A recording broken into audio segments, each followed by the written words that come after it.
Okay, to build our spout, there's a couple things. We need to put paper in there so it can stay hollow. And that's the fastest way to make something hollow, is to wrap a piece of paper like this. Wrap it into a little tube. If it's one sheet, it'll get stuck really bad because you won't be able to pull it out. But if you have a sheet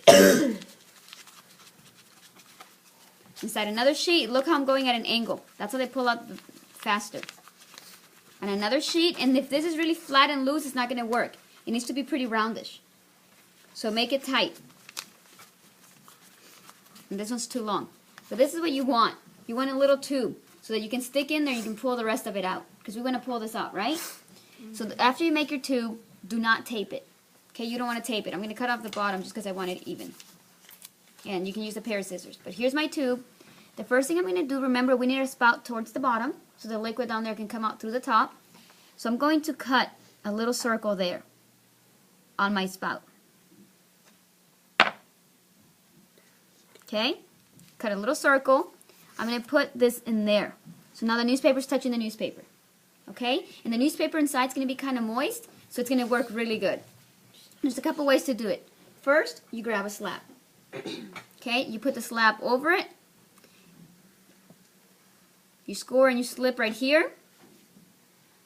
You put the water, you score again, and then you close it up. And then you work with your whole thing. Right here where I joined my spout, I have to score and slip right here. All the way around it. I'll score and slip. I'll add some water. I'll smooth it out. I'll score and slip again. This right here has to be really strong because a lot of liquid's going to come through and the weight of the liquid will kind of break it. So I've scored and slipped. I'm going to score and slip the coil on one side, score, add the water, and score, and I'm going to put it all the way around, right here. And then I'm going to rub the clay back, and I'm going to rub the clay forward, back, and forward. And I'm going to make the spout kind of just stick. After that, I can bend it a little bit to where I want it, let it dry however I want. Okay, so that's a coil. Now these look pretty thick and kind of bulky. If you want something a lot smoother, when you are making your clay piece, you can also do the same thing. You can put the piece of newspaper inside. You can grab a coil,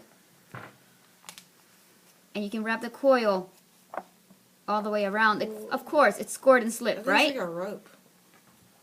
It is scored and slipped, right? The whole thing? Even though it's clay. The whole thing is scored and slipped, guys. Remember, you can smooth the whole thing out all the way around. Right here. All the way around because it's all scored and slipped, correct? When you're done with this, you're going to do the exact same thing you did again. You're going to score here. You're going to add some water. You're going to score again. Then you're going to put one more coil here to make it strong. And that's two ways to make spouts. The other way to make a spout is a tiny little spout, because some long spouts will mess up your design on your pieces. So a tiny spout, if you want a tiny spout, what you would do is you can cut into the clay here and kind of like a moon kind of shape, like a frowny face type of thing. You can dig the clay out, but leave it on right here. You'll clean up here, make it real smooth right there. You grab a little clay, you score and slip the clay here on the sides, smooth it out, over here on the side, over here too. Score and slip it, of course. Always, guys, always score and slip both pieces, always. So you're going to go here, and all you have to do, guys, now is shape this to be real, just nice looking. And these kind of spouts always go to the top of a spout. And you can put your finger in here, you can just start shaping it to be a spout like that. Make it point up a little bit more, though. Does that make sense in a tiny little spout like that? Some of you need tiny spouts, and that's the way to make a tiny spout.